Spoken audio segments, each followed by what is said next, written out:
If you're over 60, this video is for you. Are you someone who secretly struggles with digestive issues, figuring it's just a normal part of getting older? Do you plan your days around where the closest restroom is? Or maybe you've given up foods you used to love because you're afraid of that painful, burning reflux. What if I told you that relief from problems like constipation and heartburn isn't about some magic pill, but about 5 simple daily habits? It's not just you. Studies show that at least 40% of older adults deal with at least one recurring digestive complaint. But it absolutely does not have to be your story. In this video, we're going to uncover 5 habits that can either heal your gut or harm it, and reveal the secrets to feeling comfortable and free. These aren't complicated medical procedures, they're small, powerful changes you can start making the second this video ends. Let's start with the rock-solid foundation of good digestion. The first habit is all about embracing the power duo: fiber and water. So many of us, especially as we get older, struggle with constipation. It's uncomfortable, it's frustrating, and it's a reality for a huge number of seniors. The problem often starts because our digestive system naturally slows down with age. When things move slower, the body absorbs more water from food waste, which makes stools hard and difficult to pass. This is where fiber becomes your best friend. Think of fiber as a soft, gentle broom for your insides. You've got 2 types, and you really need both. Insoluble fiber, which you find in things like whole grains and veggies, doesn't dissolve in water. It acts like the bristles of the broom, adding bulk and sweeping everything along. Then there's soluble fiber, found in foods like oats, beans, apples, and carrots. This kind does dissolve in water and forms a gel-like substance. This gel softens everything, helping it pass smoothly. But here's the catch most people miss. A broom doesn't work well on a dry, sticky floor. Water is what makes the fiber effective. If you don't drink enough water, piling on more fiber can actually make constipation worse. You've got to be sipping water all day long. If you find plain water a bit boring, toss in a slice of lemon or a few cucumber slices. You can also eat your water by enjoying water-rich foods like oranges, watermelon, and celery. Together, this power duo creates the perfect team to keep your system moving comfortably and beat that frustrating, bloated feeling. Our second habit is something our grandparents probably did without thinking, but we've lost it in our rush-around world. It's the art of eating slowly and mindfully. Come on, how many times have you wolfed down a meal while watching the news or scrolling on your phone, only to be rewarded with bloating, gas, or that fiery dragon of acid reflux? That discomfort? That's your body trying to tell you something. Here's a fun fact. Digestion doesn't start in your stomach. It starts the moment you take a bite. The simple act of chewing is one of the most powerful and most ignored tools for a happy gut. When you chew your food until it's basically mush, you're doing the hard work for your stomach. After all, your stomach doesn't have teeth. Swallowing big, chunky bites forces your stomach to work overtime, leading to all sorts of trouble. But that's not all. Chewing also signals your salivary glands to release enzymes that start breaking down your food right then and there. This gives your stomach a heads up to get its own digestive juices ready. When you rush, you short-circuit that whole brilliant communication system. So here's a little challenge for you. At your next meal, try to chew each bite about 20 to 30 times, and aim to make your meals last at least 20 minutes. That's about how long it takes for your gut to send the "I'm full" signal to your brain. Eating slowly doesn't just help prevent overeating. It dramatically cuts down your risk of bloating, gas, and painful reflux. We're about to jump into our next 3 habits, and one of them involves a surprising culprit that could be hiding in your medicine cabinet.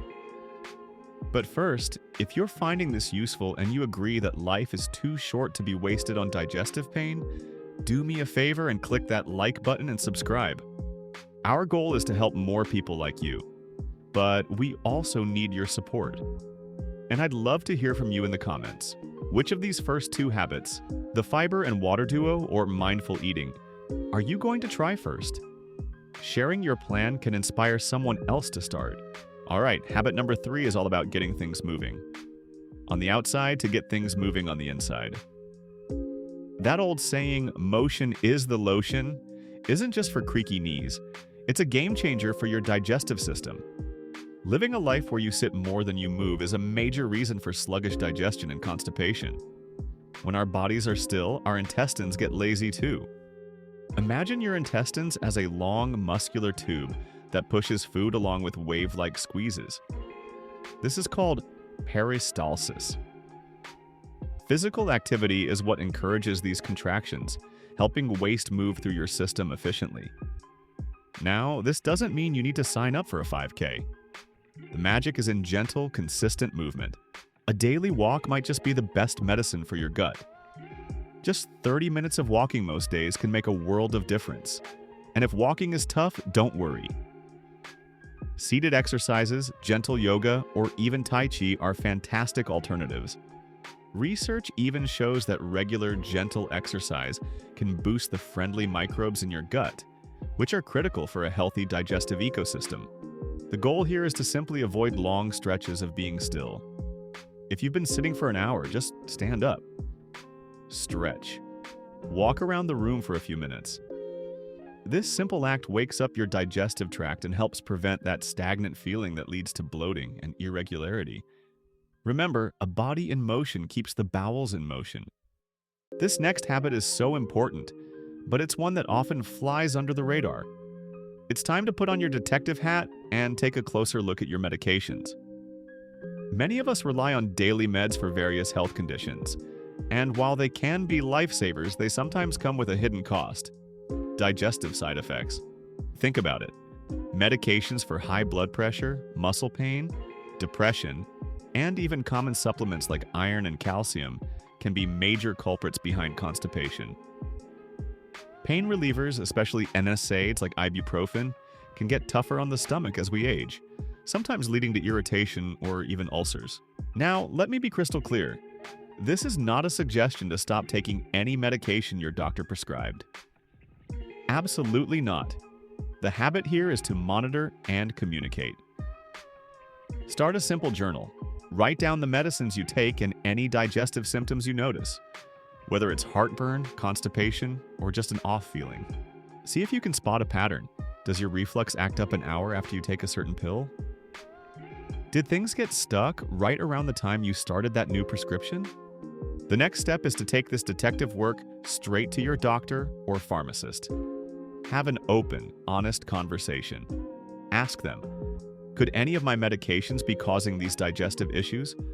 Or, are there any alternatives that might be a little gentler on my system? Sometimes a simple change in timing, a different formula, or a new medication altogether can bring incredible relief. You are the #1 expert on your own body. By tracking your symptoms and teaming up with your healthcare provider, you can make sure your treatment plan works for all of you, including your gut.